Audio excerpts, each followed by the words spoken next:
opportunities. By providing over 6,000 after-school childcare places, the initiative will provide an important support measure to enable parents to avail of job opportunities. This is in line with the Government's overall strategy to support parents of low-income families to take up employment and demonstrate how departments are working together to deliver the Government's agenda on promoting employment and supporting children's development. The after-school childcare scheme, which is the new scheme, will further augment my department's programme of childcare supports. These include the CCS, the CETS and, of course, the ECCE scheme. And this includes providing subsidised childcare, including for qualifying parents who are on unapproved VEC and FOSS education and training courses. So almost 71 million will be spent next year on the CCS and CETS programmes, supporting over 30,000 childcare places. Officials in both my department and the Department of Social Protection are currently working to finalise the details of the after-school scheme and its operational arrangements. As is the case with the SET scheme, I want to tell the Deputy that the new scheme will be open to both community and commercial childcare providers across the state, and it is anticipated that places will become available on an interim basis from early 2013, with the full rollout of the programme starting in September 2013. And as soon as the work has been completed between my own department and the Department of Social Protection, I will correspond with the Deputy to give you further information. Thank you, Minister. The rest of the reply will appear in the official report. Deputy Troy. Thank you, Laskin Curda, and thank the Minister for a reply. Obviously, Minister, any new service which is going to help low-income families, parents back to work or education is to be welcomed, and I welcome the fact that this is going ahead. I suppose a little bit disappointed you haven't a little more information for us here today, but you have acknowledged that once you have it yourself, it'll be forthcoming. But just to say that your own department keep referring to this as a pilot scheme and 6,000 places. Can you give a guarantee here today that the pilot scheme will consist of those 6,000 places, that we won't start off in a small pilot scheme and the 6,000 places ultimately it could be 2014 before we see them in place? Can we give a guarantee that the pilot scheme does consist of the full 6,000 places, and those full 6,000 places will become available early next year?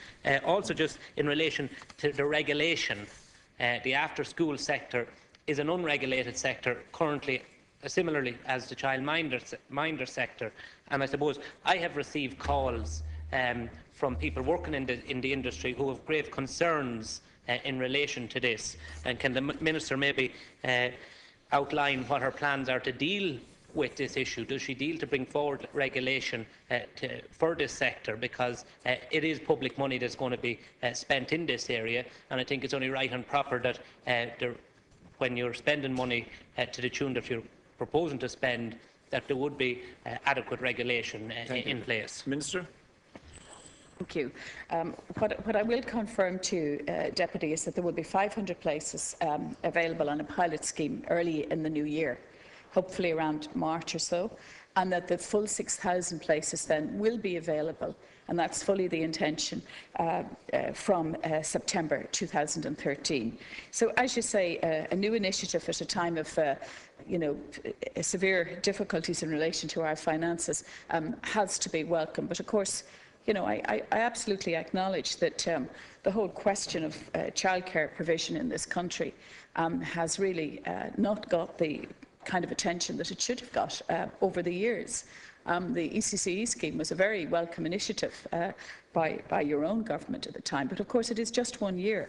And I would very much like to see a second year of a preschool initiative launched. But I think this is complementary to what we have at present, and I think it is to be welcomed.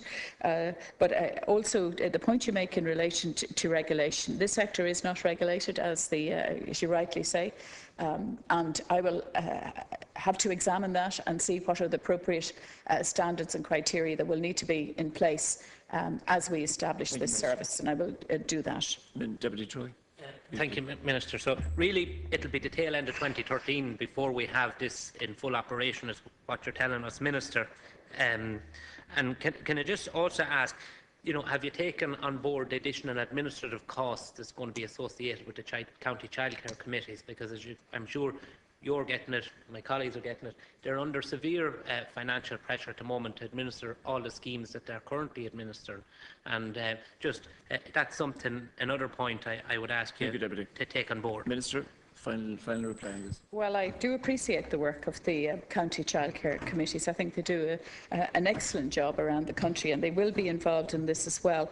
And just to say, to be helpful to the Deputy, that an expression of interest form will be circulated in early January to the CCCs for onward transmission to all the SETS providers in each county childcare area committee, so as to establish their interest in participating in the extended SETS programme.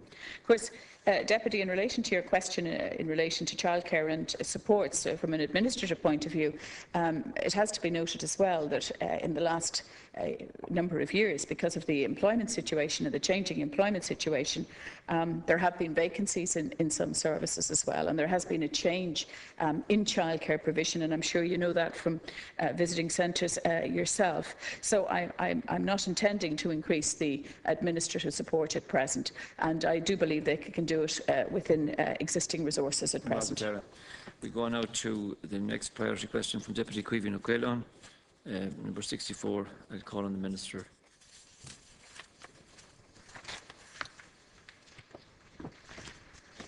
Thank you, Deputy Quaylon. The task force on the establishment of the Child and Family Support Agency reported in July of this year. The work of the task force informed the development of detailed legislative proposals to government, covering a range of areas, including the function and services to be overseen by the agency, governance structure and implementation arrangements. Arising out of these proposals, the government approved the heads of the Child and Family Support Agency Bill and has also agreed to the priority drafting of this bill. As you know, Deputy, the agency will encompass services which are currently the responsibility of 3 separate agencies, namely the HSE, the Family Support Agency and the National Education Welfare Board. The necessary legislative and organisational preparations are being prioritised so that the agency can be established early in 2013. Drafting of the Child and Family Support Agency Bill is underway in line with the policy decisions of the Government. This legislation will be published and debated by the Oireachtas at the earliest opportunity. I expect that legislation will be available in January, Deputy. A precise target date for the establishment of the new agency will be set when consideration of the legislation is advanced. I do want to say to you that while the legislative process is underway, all necessary organisational preparations are continuing in parallel. It's very important that I emphasise this, Deputy. They are being overseen by a high-level group chaired by the Secretary-General of my department and representatives from the Department of Health and Public Expenditure and Reform, the HSE and the incoming management team of the new agency. And I do want to pay tribute to the staff of my own department, Secretary-General of my own department and Gordon Jays, and all who have been involved in this, because they have, as you can imagine, been involved in painstaking work in relation to the budget and the various transitional issues and the preparation for the new agency. And I do want to say to the House, I've mentioned it already again, that the agency will constitute one of the largest public agencies in the state, with staff of over 5,000 employees. And it is one of the largest and most ambitious areas of public sector reform currently underway. And I do want to say to you, Deputy, that the milestones already achieved are considerable. We have a dedicated management structure for child and family protection services. That's been established under the leadership of Gordon Jays, with a reduction in management units and reporting levels. We've had a dedicated budget which has been established and publicly reported upon to ensure budgetary transparency and accountability. I have to interrupt the Minister there also. And if I could just finalise by saying that there has been successful recruitment to 5 of the 6 top management posts, with candidates now in place. And very significant progress has been made in addressing issues for staff by means of intensive engagement in an agreed industrial relations framework. The rest of the reply will appear in the official report. Deputy O'Quailon. Minister, the purpose of my question is not to trip you or indeed your department. I'm anxious to see the new agency established as quickly as possible.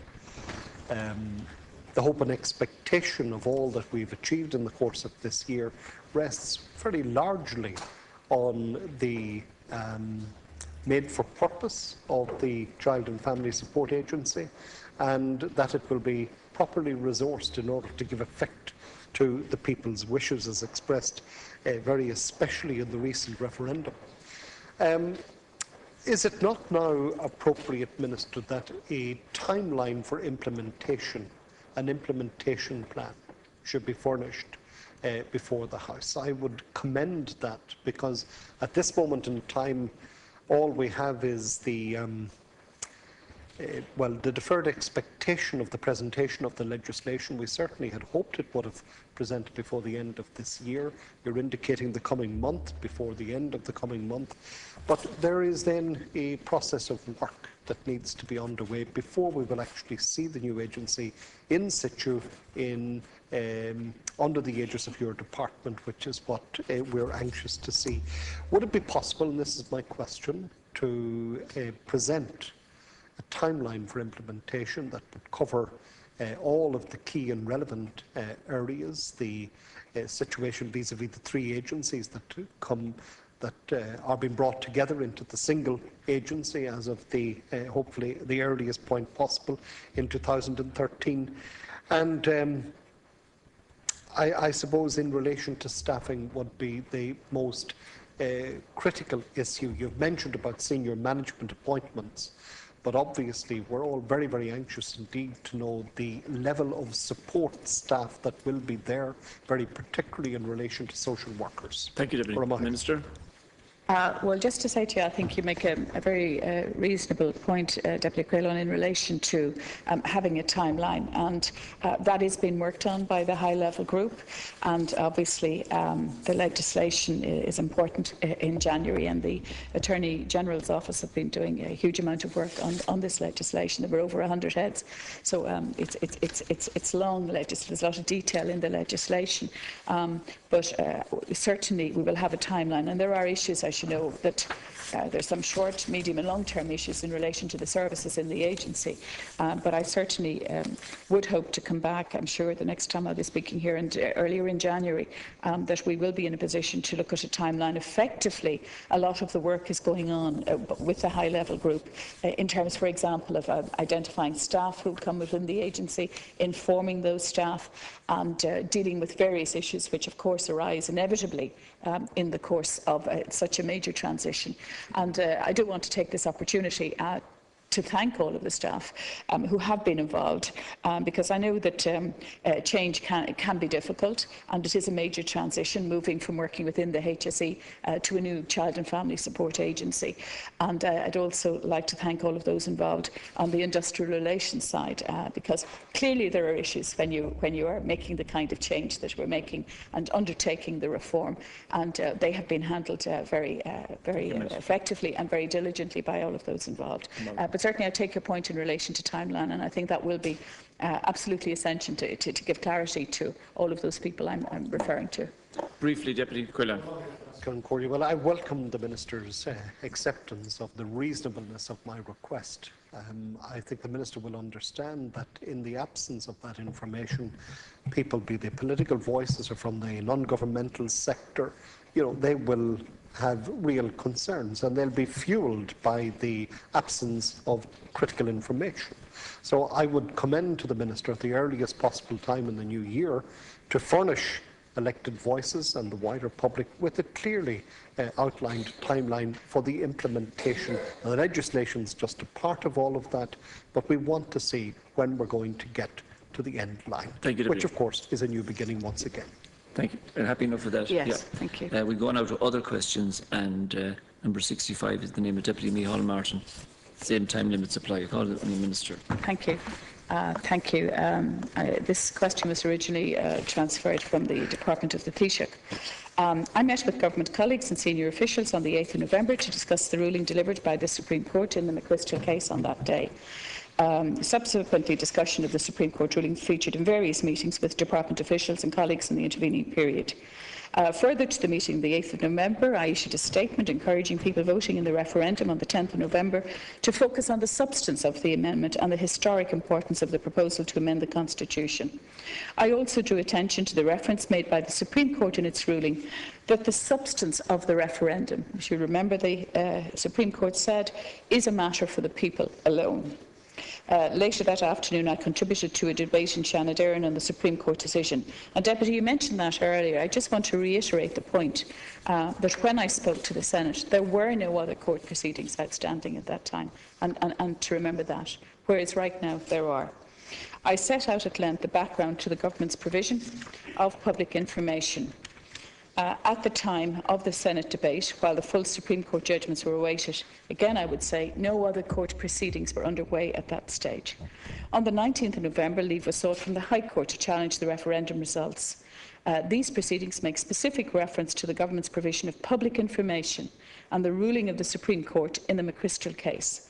In the circumstances, I am severely constrained, as I said already, into going into the details of these matters outside the High Court process until these proceedings are concluded. As I said in my statement of the 8th of November, in providing public information, the government at all times acted in good faith and with the best of intentions in informing people about the substance of the amendment. In the Supreme Court judgment of the 11th December, the Court found that the government at all times acted in a bona fide manner. The government considered that in its provision of information to the public, it was paying appropriate regard to the McKenna principle. The approach taken followed that of previous information initiatives by government to bring the issues for decision by referendum to the people. It reflected the government's understanding at the time of the legal requirements in this complex area of law.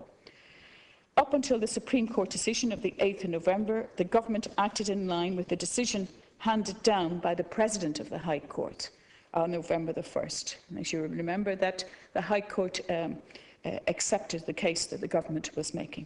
Following the Supreme Court decision, my department took immediate steps to withdraw from public information activities to ensure compliance with this decision. I have to interrupt the Minister there also. I will conclude by saying that, as I have said already and made very clear, the government will now take on board the full judgment of the Supreme Court of the 11th of December. Thank you, Minister. Deputy Troy. And then Deputy McGrath. I just go back very briefly to a couple of points. Minister, you said, and you spoke about in the Shannon debate on the 8th of November, and I quote, you said a detailed protocol underpinned the drafting of content for the booklet and website, and the Office of the Attorney-General was consulted for legal advice throughout the process. Yet it's notable, Mr. Justice Finlay in his judgment said that it is notable that this account at no point alleges that the website or the booklet was actually reviewed and approved by the Office of the AG. The advice of that office, as very briefly summarised in the form of 2 brief sentences, seems correct and in accordance with the McKenna judgment. The first sentence refers to the right of the government to give information, to clarify situations or to give explanations.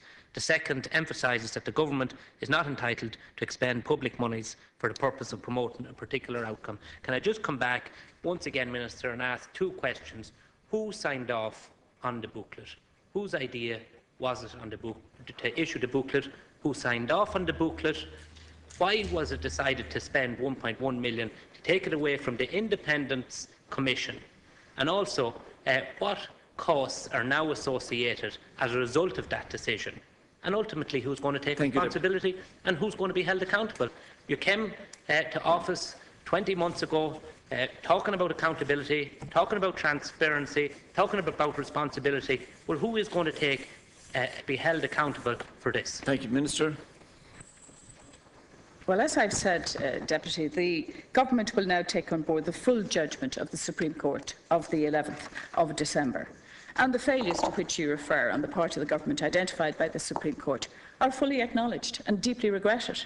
The government is carefully studying the judgments of the court, and we are committed to acting in full accordance with elaborated guidance which the judgment provides as regards the application of the McKenna principles in all future referendums. I would refer you, and you have quoted from my Senate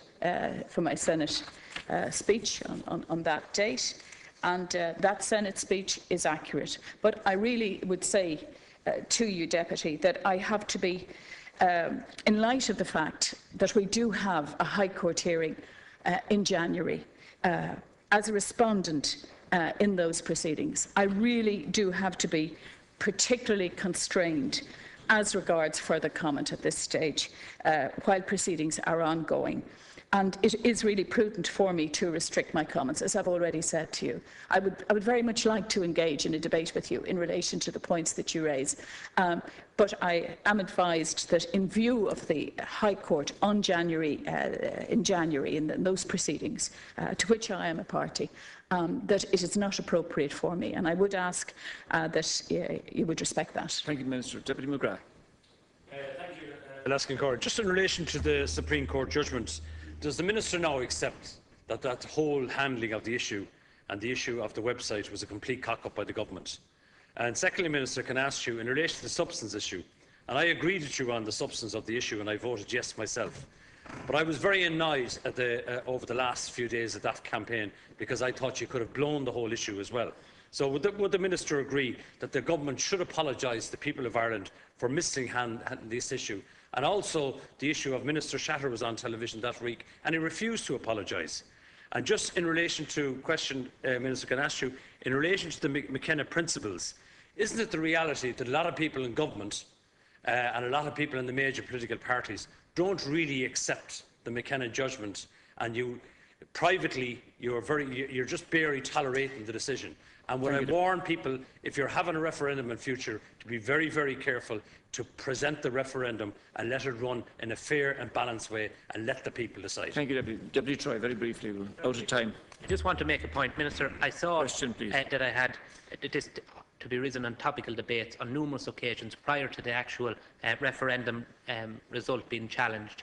I accept what you're saying, but can I also ask you then to give a clear commitment that you will come before this House, you will make yourself available pending the outcome of the Supreme Court hearing in January, and that we will be able to have a frank and full discussion and debate to allow all deputies bring forward ideas and suggestions to ensure that this never happens again. Thank you, Deputy Minister.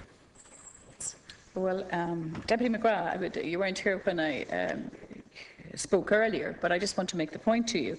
As Justice Denham said, and I quote from her, "In all of the circumstances this case as have appeared before the court, I am satisfied that the respondents acted in a bona fide manner."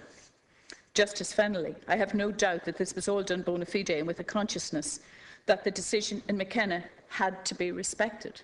It's quite contrary to what you're saying, and I just want to quote it to you, that this is what the judges from the Supreme Court said in relation to the approach that I and my department took to this.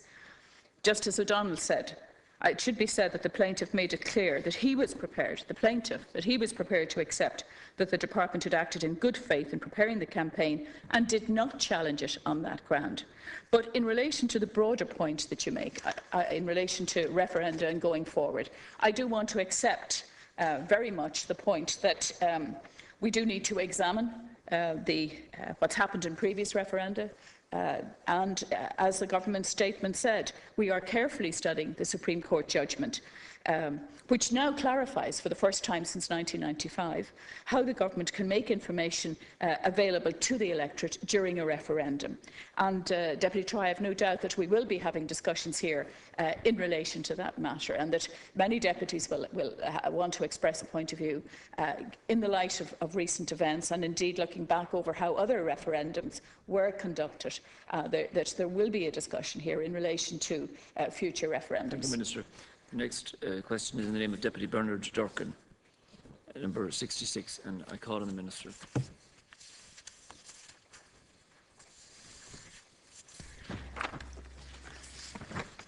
Thank you, Deputy Durkin. As a result of Budget 2013, I am pleased to advise the Deputy that the gross funding allocation for my department next year will amount to 443 million, which represents an increase of 16 million, or 4% over the 2012 estimate provision of 427 million. This includes 417 million in current expenditure and 26 million in capital expenditure. I am satisfied that the significant resource allocation demonstrates priority and commitment, which we do in government and in my department, attached to the delivery of programmes and services for children and young people. Of course, the Deputy very much, I know, appreciates the economic context in which my department, like all other departments, is operating. And we have had to make savings like every other department. And it is a matter of regret to me that that is the situation, but I do have to operate within those constraints and try and decide on priorities within the budget which is available. To answer your question, there are implications in terms of both policy and legislation attaching to the proposal to amend the Constitution, with a significant body of work likely to be involved in amending existing legislation, introducing new legislation and review of policies and procedures to ensure that they comply with the new improved standards for children. It is not just my department that will be required to do this. Any department offering services to children and young people will also be affected. For example, the Department of Justice and Equality, which holds responsibility for custody and guardianship legislation, will also face a significant body of work. Some of the principles in the constitutional amendment are already reflected in statute law, such as the principle of best interest. This best interest principle is already well established in Irish statute law, for example in the Childcare Act 1991 and the Adoption Act 2010. This principle is now reflected in the Constitution as the paramount consideration for judges in making decisions in certain critical court proceedings relating to the care of children. As part of the constitutional proposal, I published the Adoption Bill 2012, which it is envisaged will be introduced to the House, subject to a successful outcome to the referendum. This will place new obligations on the Adoption Authority of Ireland, amongst others, and I am satisfied that the budget allocation for 2013 will be adequate to meet expenditure that arises in this context. I have to interrupt the Minister. Also, the rest of the reply will appear in the official report. Deputy Bernard J. Durkin. Concorda, I thank the Minister for her comprehensive reply. And could I ask her whether she foresees any situation whereby further responsibilities may be thrust upon her department arising from the passage of the recent amendment to the Constitution in respect of children, and perhaps in respect of issues that concern parents of children, such as the vulnerability of many children who seem to be the subject of cyber attack or bullying or threats or whatever the case may be. Does the Minister think that there is a need for an embellishment of the role of her new department, and as it emerges, to deal with these issues, which she has inherited, obviously, and that I'm not attributing blame to anybody. It's just a fact of our times. And can I finally ask the Minister if her department is fully aware of the need for young people to be reassured, children and young people to be reassured, and that in the context of youth services, that would be part and parcel of the role that she sees. Thank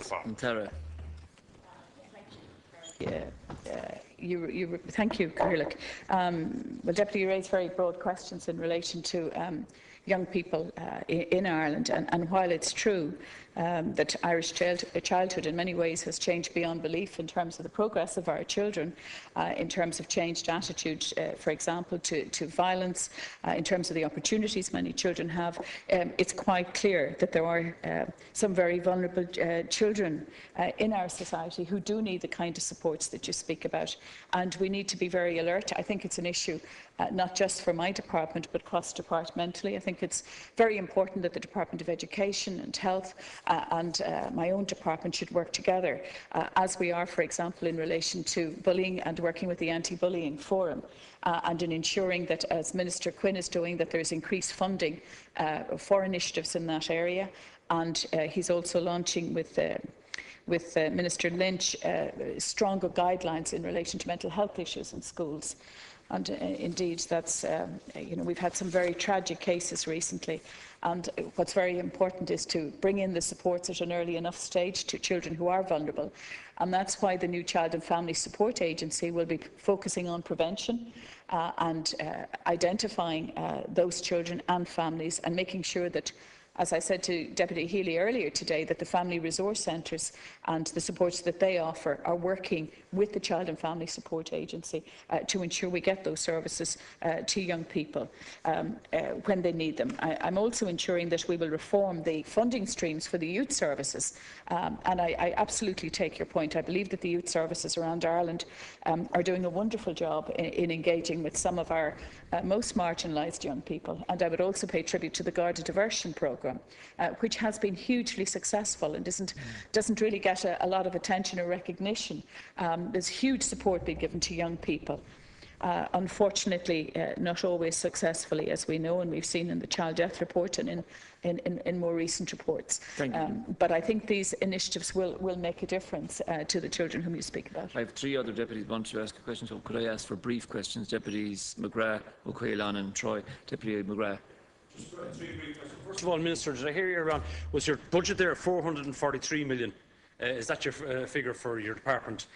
Second point is, what percentage of that 443 million is spent on kind of wages and administration, and compare that to frontline services? And the final question I'd like to ask you, Minister, a lot of people, and Deputy Durkin raised well, the cyberbullying issue. But there's also another issue out there at the moment. The amount of serious assaults on children that takes place in Irish society, that's not even reported to the Gardaí. Now, I welcome the Minister's comments about the Garda diversion programme, because I think it's an excellent programme. But every day I'm getting complaints about 12, 13-year-olds being seriously assaulted by knives, by gangs, and it's all over small issues like mobile phones, things like that. But it's only a miracle that a lot of these kids are not seriously and horrifically injured. So that's an issue that's emerging as well. It's a societal problem.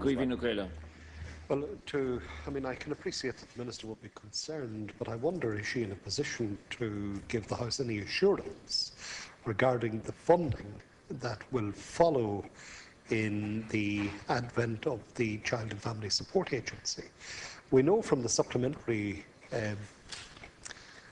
budget secured by the Department of Health that there was an element of the 360 million allocation that impinged on identified needs to get to the end of the year in relation to areas that will hopefully transfer under her department's aegis in good time.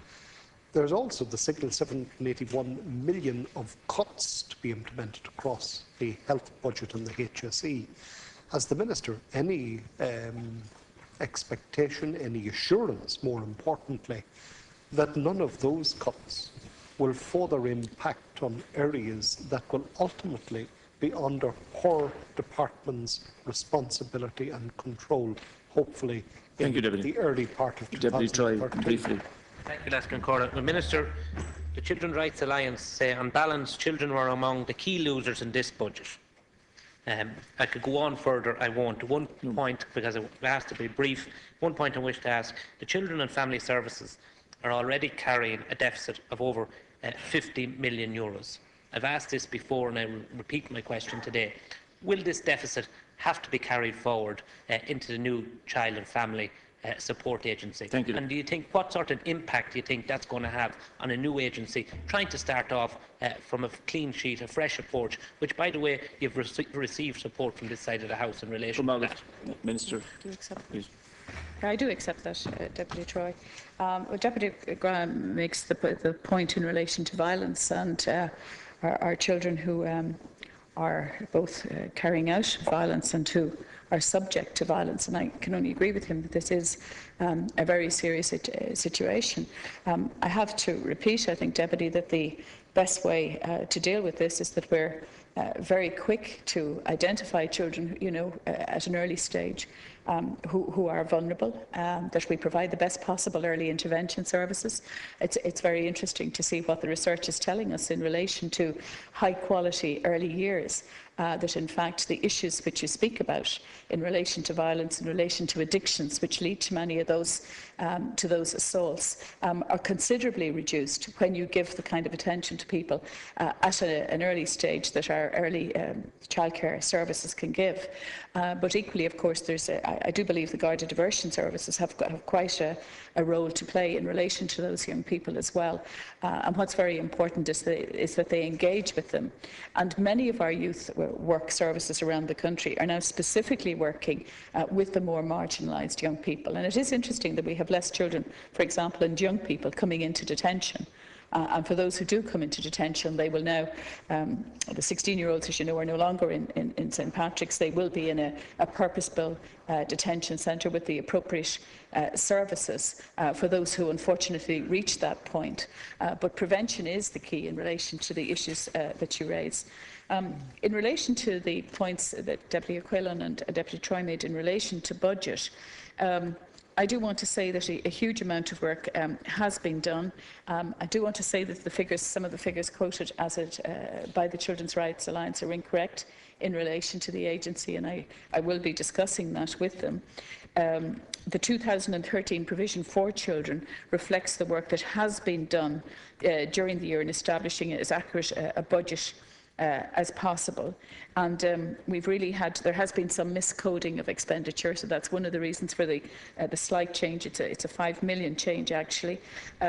For example, some adjustments had to be made that were under the Child and Family Agency budget for child and adolescent mental health. They were mistakenly included. So some of the changes reflect just different categorisations, and I'm very happy to give you. Yes, I'm very happy to give you information on that.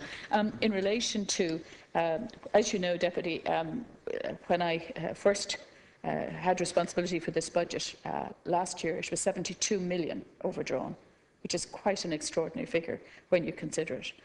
Huge progress has been made. The government allocated an extra 40 million last year, and considerable efforts have been made to achieve savings during the year. In fact, 20 million in savings has been achieved.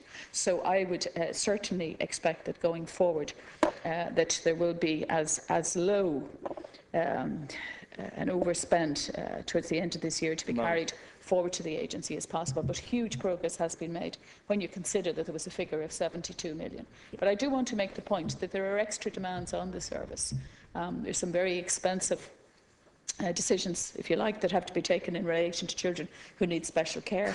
And what I would like to see is more foster families being recruited who would be in a position to provide what I believe would be high quality care to such children at a different cost, because residential care as an option is extraordinarily expensive, and sometimes the outcomes are not very good. I just want to call Deputy Durkin. He has the question down very briefly. We're over time, Deputy. Thank you, arising from the Minister's reference to tragic incidents over the past number of years, can I ask the Minister whether, arising from lessons learned from any of these incidents, if there's an arrangement or agreement with her department, or if one or other departments of those that would have direct or indirect responsibility have an early warning system or a mechanism whereby one department warns the other as to a possibility of children being at risk. Thank you, whether at school or in throughout the youth services, by whatever means, in order to ensure a coordinated approach and a rapid response. Minister. Well, Deputy, in response to your question, I suppose one of the most useful initiatives that we took last year was to republish, if you like, the Children First guidelines, and to accompany them with a manual which would ensure that people understood the issues when children were at risk and when to refer children appropriately to child and family support services, child protection services. And I do want to say a huge amount of work has been done with all of the agencies out there. For example, the teachers have done a huge amount of work in ensuring that if they have concerns about a young child, that they refer the child to the appropriate services. The sporting organisations, I recently attended a morning that the GA organised with people from all over the country. And in terms of departmental, the usual procedure would be that those individual cases would be referred to the HSE, to the Child and Family Services. That would really be, in the first instance, the way that these children would be identified. In terms of the policy issues, which I think is what you're referring to, there is a lot of cross-departmental work going on at present, for example, in relation to bullying, and taking joint initiatives to ensure that we do have that cross-departmental approach, which is really the one that will succeed in helping children in the end. The next question is in the name of Deputy Michael McGrath, number 67, and I call on the Minister.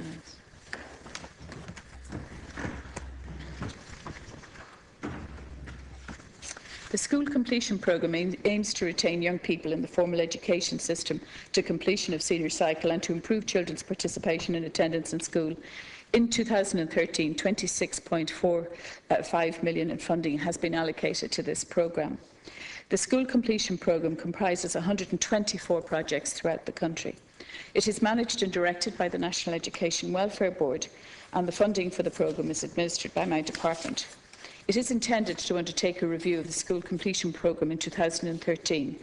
The review will address the potential to promote outcomes within available resources through greater consistency and efficiency in the administration and delivery of the programme.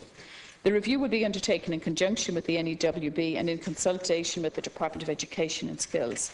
The findings of that review will inform the NEWB's ongoing work to implement an integrated national approach to educational social support services to enhance children's attendance, participation and retention in schools.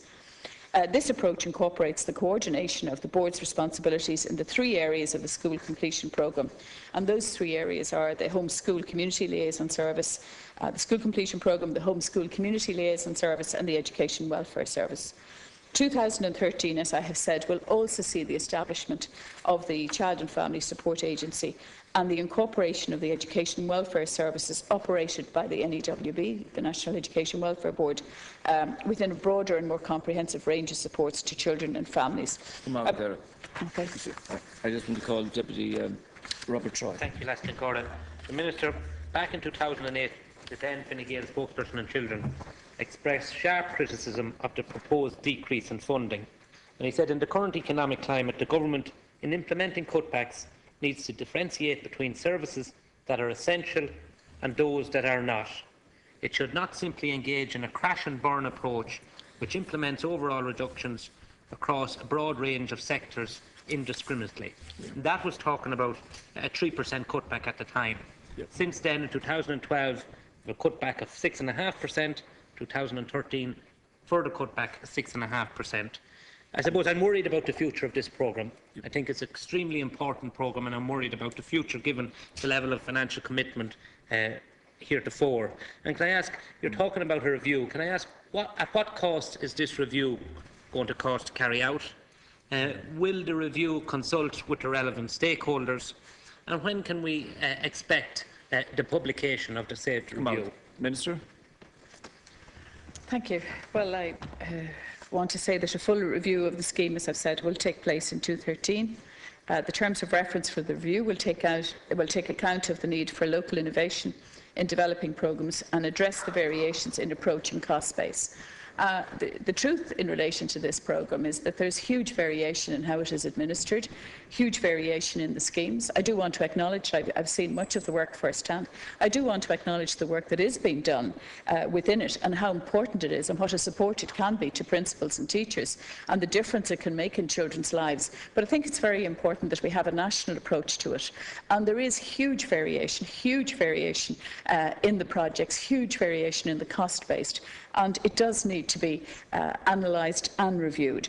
The review was signalled at the time when the Comprehensive Review of Expenditure was published, and we have had a working group established to steer the process, and we've had input from the Department, the NEWB and the Department of Education and Skills. And the terms of reference for the review are being finalised, and it is intended to commission an independent external evaluation of the programme to further progress the matter. I'll certainly keep in mind the points that you've made, Deputy, in relation to the involvement of the various stakeholders. I think it is very important that we hear first-hand from people who are delivering these services. I certainly recognise the importance of school attendance. I've seen some very interesting projects, I have to say, one in Ballymun and one in the inner city, where a huge difference was made in the rates of school attendance because of the initiatives that were taken, when the schools had a focus on it and when the agencies in the locality worked together. One project in the inner city saved 57 years of school attendance by the work that they did amongst a group, I think it was about 6 schools. So I think, you know, the whole school completion question is absolutely critical.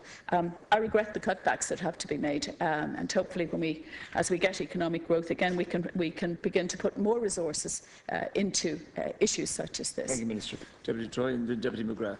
Finney McGrath. After Deputy Troy. Thank you, Laskin Corda. Minister, I think we all recognise that early school leavers are more likely to experience social exclusion and unemployment or underemployment. That's why I'm concerned about the future of this programme. I think it's an extremely important programme, and I welcome the fact that you're committed to consulting with people who have first-hand experience of the programme. You did say in your reply, and it may have been a slip of the tongue, 2015. I presume 2013 is when the review will commence. And can I ask again, Minister, at what cost is this review? You're talking about bringing in an independent firm to carry out the review. At what cost? Margaret, Deputy Fidel McGrath. Yeah, just in relation to, can I ask the Minister in relation to the 26 million and the 124 projects, and despite the 13% cut over the last 2 years, can I ask the Minister, from her experience as Minister over the last year and a half, are most of the projects, are they successful, and are we getting value for money in relation to the whole school completion programme? Minister, final reply on this. Well, I mean, I think it is very interesting to look at the information that's coming out in relation to school completion in this country. For those who entered second level in 2001 to 2006, the average leaving certificate retention rate in these schools increased substantially from 68.2 to 80.1%. Last year, the proportion of early school leavers in Ireland was 10.6%, down from 13% and, in 2004, and well below the EU average of 14%. So, whatever the range of initiatives that are being undertaken at present, it is good to see that the statistics in relation to this issue are improving so substantially. I do agree with you, though, and that's why we're having the review. There is a need to examine the projects and to look at the value for money issue and to see which projects are working successfully and getting those outcomes, and how can they be mainstreamed, because there is huge variation at present, and that's the reason for the review. I don't expect that the review will cost very much money. I'll come back to you, but it is intended to primarily link with the people who are involved in the projects and get the benefit of their experience and analyse the projects and the outcomes of their work. In general, question information pertaining to topical issue debates. I wish to advise the House the 21 deputies have submitted matters under Standing Order 27A, which will be listed in the official debate. Matters raised by the following deputies have been selected for discussion. Deputy Charles Flanagan, the need to address the high costs associated with the inter-country adoption of children. Deputy Niall Collins, the foiled attempt by the Continuity IRA to murder a British soldier in Limerick. Deputies Michael McNamara, Claire Dail and Martin Ferris, the need to protect the public interest in the event of the sale of Culture Forest. Deputy Sean Kine, the need to reform the way that Irish is taught in schools.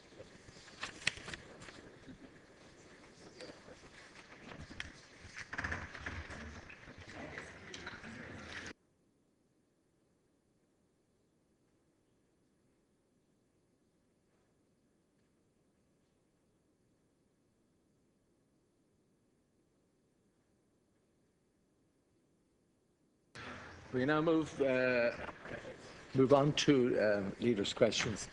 Call on Deputy Michael McGrath. Thank you very much, Count Corlin. Taoiseach, the manner in which the government is seeking to ram the property tax bill through this House today is ridiculous and is completely unnecessary. 88 amendments to the bill have been tabled, with none from the Minister for Finance. You are allowing 3 minutes of debate per amendment that has been tabled, Taoiseach. This is a tax, Taoiseach, that doesn't fall due until July of next year. And it does beg the question, what is the need to use your massive majority in this House to bulldoze this piece of legislation through without proper debate and proper scrutiny? Taoiseach, this government has no mandate to introduce this property tax. In last year's general election, you and your party campaigned vigorously against the introduction of any annual recurring tax on the family home. The Labour Party advocated a site value tax with provision for exemption for certain homeowners, and they said that the needs of people who paid stamp duty and those in negative equity would have to be taken into account. Of course, the bill that has been published makes no such provision for those people. And in his second stage speech on this bill last week, Taoiseach, the Minister for Finance acknowledged for the first time that the government has discretion to use alternative measures to achieve the Troika targets that have been set. But the government has chosen not to use alternative methods. Taoiseach, when the full effect of this tax hits, it will push many low and middle income families over the financial cliff. They simply will not be able to pay. We already know that 180,000 family home mortgages are in trouble. Do you even realise, Taoiseach, that a family with 3 or 4 children with a gross income anything over €480 per week will not be able to avail of a full deferral of this property tax. Do you realise, Taoiseach, that the homeless charity Focus Ireland estimate that they will be hit with an annual property tax bill of €100,000? Homeowners in Dublin, in Cork and other major centres are going to be particularly hammered by this tax, a tax that ignores ability to pay and ignores the value of the mortgage attached to the property. Taoiseach, will you at least honour one commitment that you made in the programme for government by not guillotining debate on this property tax legislation, which cannot in any way be described as an urgent piece of legislation? Thank you. Taoiseach. Well, Deputy McGrath, this property tax, as you know, was originally signed on by your own party with the view to raising, I think, 513 million in 2014, which was a tax that was actually unfair. This is an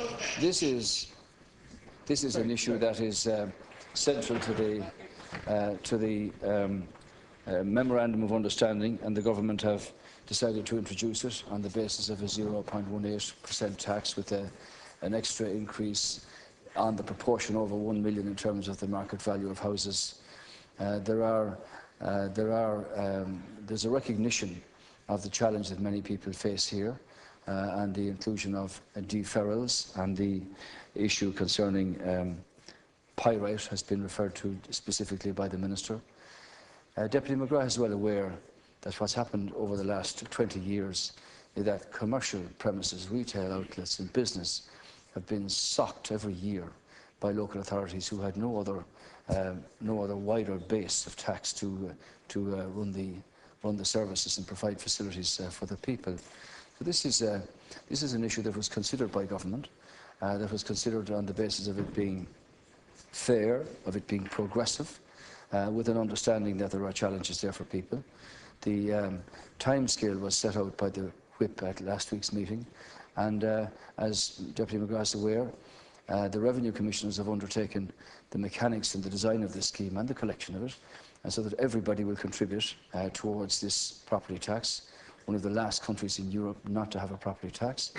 The vast majority of this will be retained by the local authorities for the provision of facilities and services for the people who pay it in the first instance. So from that point of view, Deputy McGrath, the bill will go ahead and will go through the House here and the Senate, as outlined by the whip at the whip's meeting last week. Thank you, Deputy McGrath. Taoiseach, in his speech on Budget Day, the Minister for Finance said that the Irish financial crisis could be summarised in one word: debt, national debt and personal debt. Now, for families who can't pay their mortgage today, your government's solution for them is to add more debt to the problem that they already face. You are allowing people in certain very limited circumstances the option of deferring the property tax. So in effect, they are taking on more debt, and you are proposing to charge them 4% a year for the privilege of taking on additional debt. Now, Taoiseach, you haven't answered the fundamental question. What is the need to rush this legislation through the House? It doesn't come into effect as such until July of next year. There are a whole host of issues that this bill raises, which it is not going to be open to us to satisfactorily address in the very limited time that's available. 3 minutes is being allowed per amendment that has been put down. 88 amendments, Taoiseach, in 3.5 hours. That's 3 minutes per amendment. Now, there is absolutely no need for that. Will you show the House some respect, allow more adequate time? There is no reason why we cannot return to this bill in January and have a more mature and responsible debate on this bill to address some very clear and inherent anomalies and unfairness in this bill. Thank you. Well, Deputy McGrath, you're well aware that towards the end of every parliamentary session, there's always a pressure on to get bills through and get them dealt with. This one is being, as I say, being organised and collected, and the mechanics put in place by the Revenue Commissioners. It's a serious amount of coordination that's required from them. As you say and rightly point out, the bill the property tax is effective for a half year next year. The mechanics of that have to be put in place from early in the new year. It's a fairer alternative to increasing income tax and putting a tax on jobs, and it is progressive in the sense that those who can afford to pay more will pay more.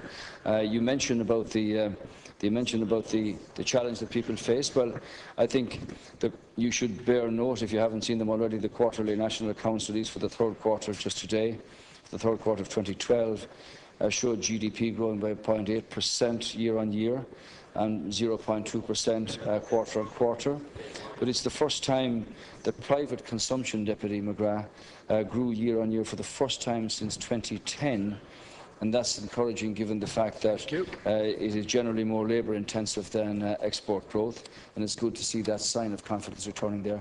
I suppose while everybody understood a government were going to introduce a property tax because of the memorandum of understanding and the necessity to widen the tax base, there were lots of fears that this was going to amount to an enormous sum, 0.18. At least people can plan what their contribution is going to be, both for the half year next year and for the 2 years subsequently.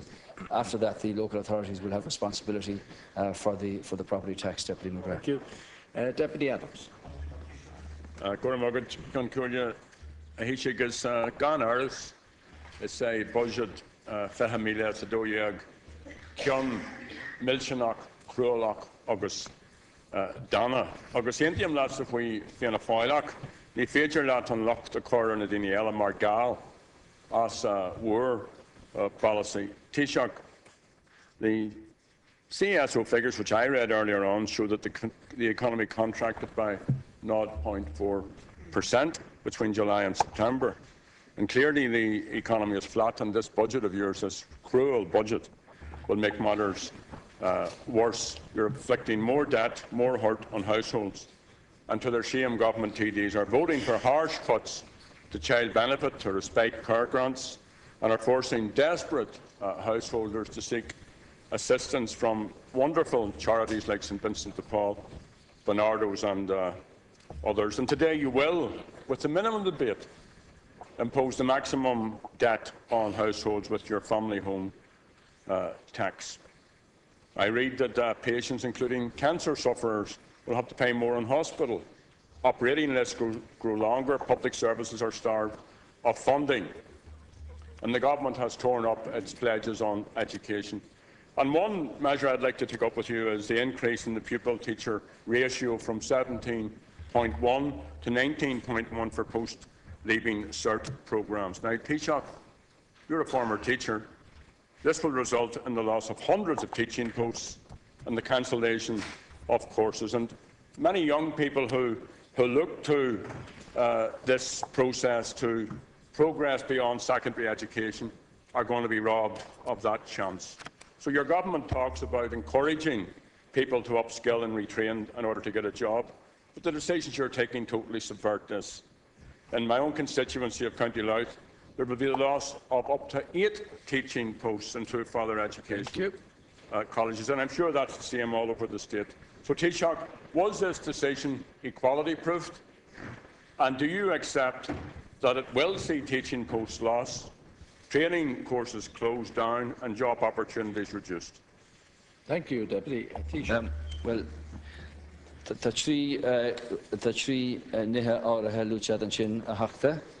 You've mentioned 3 individual issues here. The CSO figures and the state of the economy. I've already given Deputy McGrath the quarterly results that are out today. I think the main question is about teacher pupil ratio. The GDP grew by 0.8% year on year and 0.2% in the third quarter of 2012. Let me repeat that private consumption grew year on year for the first time since 2010, and that's encouraging. And obviously it's in line with the figures set out by the Department of Finance.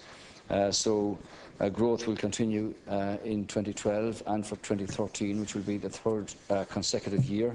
And as both Minister Noonan and Minister Howland pointed out in their budget presentations, we are making progress.